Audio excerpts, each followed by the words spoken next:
it requires to remove this window switch as well. You can get behind here.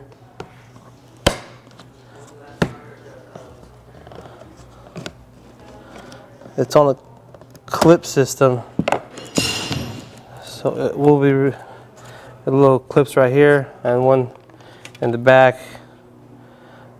Car is just old, so plastic's just gonna break. You can unclip that clip there. There's one in here.